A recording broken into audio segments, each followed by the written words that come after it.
দেখুন, কর্মচারী সমাজ বর্তমানে ডিএ মামলার পরিস্থিতিটা কি সেটা আমাদের কাছে জানতে চাইছে। সেটা স্বাভাবিকই, সবাই উদ্গ্রীব হয়েছিলেন যে 25% ডিএ পেতে চলেছি।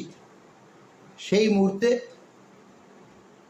সরকার ঠিক যে দিনটি শেষ হলো, যে 6 সপ্তাহ দিয়েছিল 16 মে অর্ডার পরবর্তী, তার 27 জুন শেষ, সেই দিনই সরকার ডিএটা না দিয়ে একটা এমএ অ্যাপ্লিকেশন সর্বোচ্চ আদালতে দাখিল করেছে।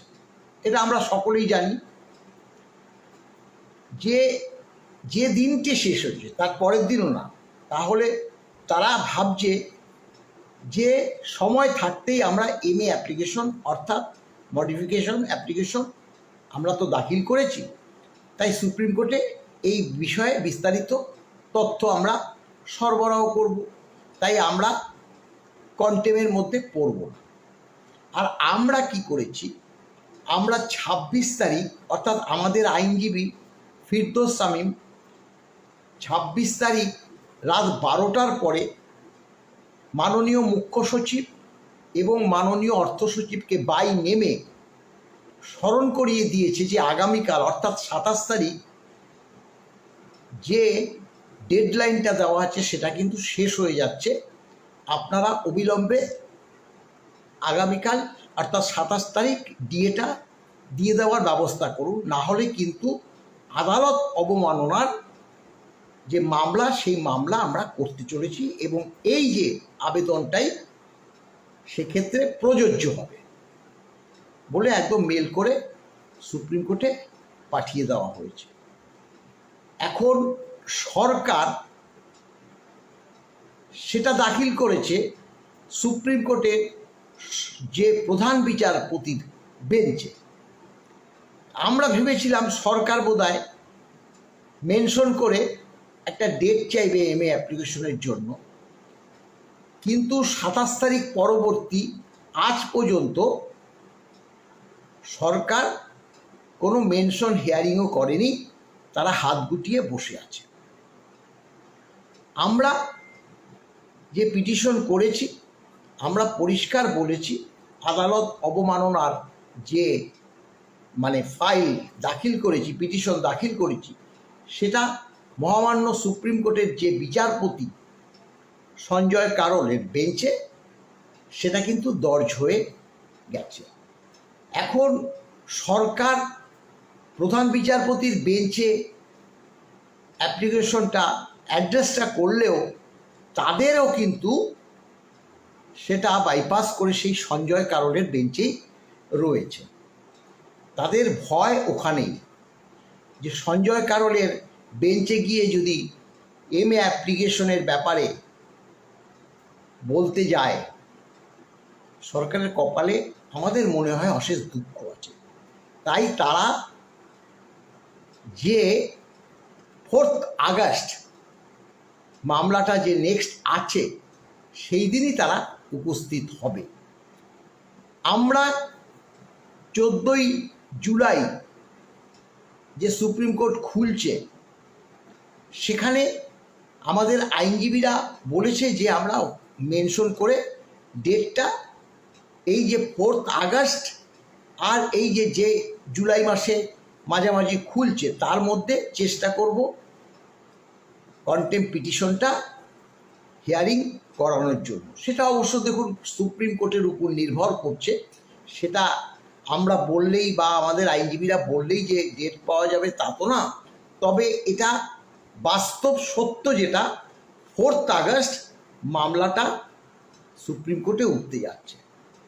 তখন মাননীয় যে বিচারপতি কি দেখবে, 50% মহার্ঘ ভাতা দিতে বলেছিল, তার পরবর্তীকালে 4 আগস্ট মামলাটা শুনবে।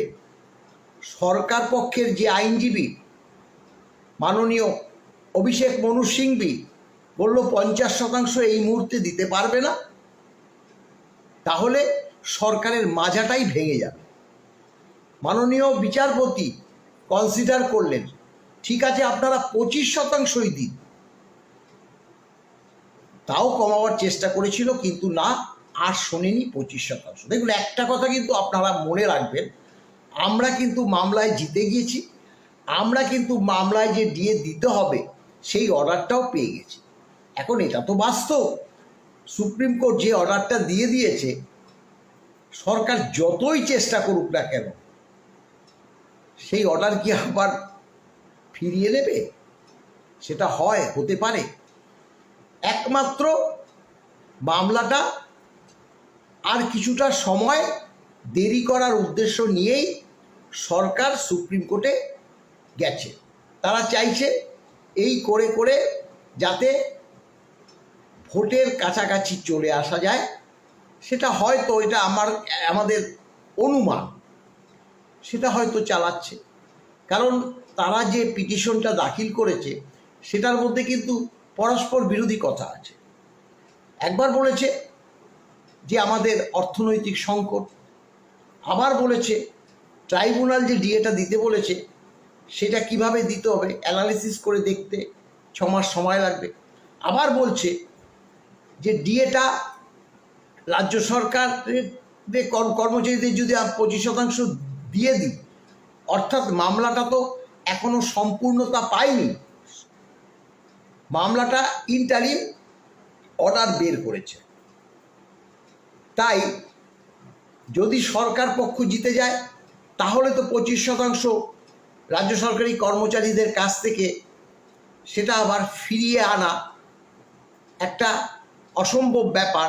সেই কারণে যে টাকাটা সুপ্রিম কোর্ট দিতে বলেছে সেই টাকাটা হিসাব করে আমরা সুপ্রিম কোর্টে জমা রাখতে চাই। পরস্পর বিরোধী কথা হলো না? আমাদের টাকা নেই, তাই আমরা এই মুহূর্তে দিতে পারছি না। আবার বলছে ট্রাইব্যুনাল কিভাবে ডিএটা দিতে বলেছে সেটা অ্যানালাইসিস করে দেখতে গেলে 6 মাস দেরি হবে। আগে তো 6 মাস ট্রাইব্যুনালই সময় দিয়েছিল, কেন করেনি? আমরা তো বলেছি আমাদের কাছে করা আছে, আমাদের ডাকুন, আমরা বুঝিয়ে দেব। আমাদের তো ডাকেনি। আমরা তো এমনি যেতে চাইনি, আমরা তো অর্ডার পরবর্তী যেতে চাওয়ার জন্য আমরা চিঠি দিয়েছিলাম চিফ সেক্রেটারি, ফিনান্স সেক্রেটারি। পাত্তা দেয়নি, আমাদের কথা শোনেনি। তাহলে একবার বলছে টাকা নেই, একবার বলছে অ্যানালিসিস করে দেখতে হবে কিভাবে ডিএটা দিতে হবে, সেটা জন্য 6 মাস সময় লাগবে। আবার বলছে যে যেহেতু মামলাটা সম্পূর্ণতা পায়নি, অর্থাৎ শেষ হয়নি, রাজ্য সরকার যদি জিতে যায় তাহলে কিভাবে আবার যে 25% ডিএটা দিয়েছি সেটা কিভাবে ফিরিয়ে আনবো, তাই টাকাটা হিসাব করে আমরা সুপ্রিম কোর্টে রাখতে চাই। এই যে কথাগুলো বলেছে, আমরা দেখুন আইনজ্ঞ তো না, কিন্তু সাধারণ বিচার বুদ্ধি তার তো আছে। এই পিটিশন নিয়ে যদি সর্বোচ্চ আদালতে একটা সরকার যায় তাহলে কিন্তু সরকারের কপালে, আবারও বললাম, অশেষ দুঃখ আছে। তাই আপনাদের বলছি, হ্যাঁ দেখুন, সরকার দেরি করবেই, এটা অস্বাভাবিক কিছু নয়। আমরা জানি সরকার কিভাবে দেরিটা করেছে, সেটাও আমরা আপনাদেরকে একবার বলে দিচ্ছি। আপনারা জানেন ট্রাইব্যুনাল রায় দিয়েছিল 26শে জুলাই 2019। আমাদের পক্ষে গেছিল, ওই যে 6 মাসের মধ্যে দিয়ে দিতে হবে, রিভিউ করেছে, আবার হেরেছে। তারপরে আবার 1 মাসের মধ্যে দিয়ে দিতে বলেছে, দেয়নি। আমরা কন্টেম করেছি, কন্টেম থেকে বাঁচতে মামলা 20 সালের নভেম্বরে হাইকোর্টে নিয়ে এসছে, একদম শেষ সময়। দেখুন 20 সালের নভেম্বর হয়ে গেল, অর্ডারটা বেরিয়েছিল 26শে জুলাই 2019, সেখান থেকে নভেম্বর 20 পর্যন্ত মামলাটাকে অতিবাহিত করেছে, গিয়ে হাইকোর্টে ফিরল। হাইকোর্টে 20 সালের ডিসেম্বরে মাসে থেকে শুনানি শুরু হলো। হাইকোর্টে সেই সময় পরবর্তী কোভিড শুরু হলোতে অনেকটা সময় চলে গেছে। তারপরে ডিটারমিনেশন হয়, এই কোর্ট থেকে এই বেঞ্চ থেকে আরেক বেঞ্চ, এই বেঞ্চ থেকে আরেক বেঞ্চ, এরকম বহু বেঞ্চ ঘুরেছে। শেষমেশ মাননীয় হরিশ ট্যান্ডন এবং রবীন্দ্রনাথ সামন্তের বেঞ্চে গেছে। সেখানে 20শে মে 2022 আবার আমাদের পক্ষে রায় গেছে, আবার সেটাকে রিভিউ করেছে, আবার আমাদের পক্ষে গেছে।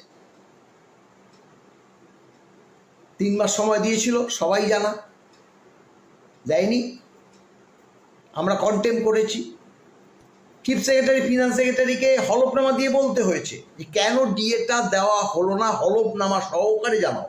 দেখুন, হলফনামা সহকারে জানা মানে ওইটা হচ্ছে একদম এই কথাটাকে কিন্তু পরবর্তীকালে ফেলতে পারে না। সরকার বলেছে যে এই মুহূর্তে সরকারের কাছে টাকা নেই, আমরা সর্বোচ্চ আদালতে একটা এসএলপি করেছি, মহামান্য আদালত তাই আমাদেরকে কিছুদিন সময় দেওয়া হোক বলে তারা সুপ্রিম কোর্টে চলে গেছে। এবার সুপ্রিম কোর্টে চলে গেছে, সুপ্রিম কোর্টে দর্জ হয়েছে মামলাটা সেই নভেম্বর মাসের, মানে 22 সালের নভেম্বর মাস। ওদিকে 20 সালের নভেম্বর মাস হাইকোর্টে এসছে, 22 সালের নভেম্বর মাস সুপ্রিম কোর্টে গেছে। 28শে নভেম্বর থেকে শুনানি শুরু হয়েছে। দিনের পর দিন আপনারা জানেন, সেটা তো আর বিস্তারিত বলে সময় নষ্ট করার কোনো যৌক্তিকতা নেই। মাননীয় সঞ্জয় কারোল, তার যে বেঞ্চ, সেই বেঞ্চ দুটো হিয়ারিং বলতে পারেন। 14ই মে বলেছিল, সেদিনকে মাননীয় অভিষেক মনু সিংভি উপস্থিত ছিলেন না, সরকার পক্ষে আরেকজন আইনজীবী ছিল।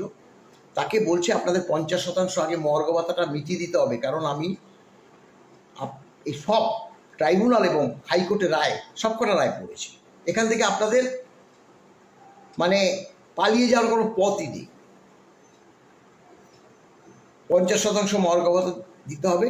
আমি এই মামলাটা আগামী 16 তারিখ, 14 পরে 16 তারিখ শুনব, এবং মাননীয় অভিষেক মনু সিংভিকে কিন্তু ওই দিন অবশ্যই আদালতে উপস্থিত থাকতে বলবেন। আর যদি তিনি না পারেন, আপনিই থাকবেন, এই কথাও বলে দেবেন। 14 তারিখ আমরা উপস্থিত হয়েছি, তারপরে 16 তারিখ আমরা সবাই, আমাদের যে মাননীয় বিকাশ বাবু, ফিরদৌস শামীম, আমি, আমার প্রেসিডেন্ট, সবাই থেকে গেলাম আরও 2টো রাত। 16 তারিখের যে ঘটনা, সেটা তো আবার আপনারা সকলেই জানেন, অভূতপূর্ব রায়। সেই রায় একটা ঐতিহাসিক রায়। আমরা 5ম বেতন কমিশনের DA all India consumer price index অনুসারে জানুয়ারি জুলাই করে যে ক্যালকুলেশন হবে, যে ডিএটা দিয়েছে কিন্তু নির্দিষ্ট সময় দেয়নি, সেইভাবে ক্যালকুলেশন করে আমাদেরকে দিতে হবে। সেই ক্যালকুলেশন আমি করে রেখেছি, কিন্তু দুর্ভাগ্য সেটা যে আপনাদের কাছে জানাবো সেই পরিস্থিতি এখন নেই। আমরা জানিয়ে দেবো, আবারও জানিয়ে দেবো, আমি দিয়েছি, আবারও জানাবো। ভালো থাকবেন, নমস্কার।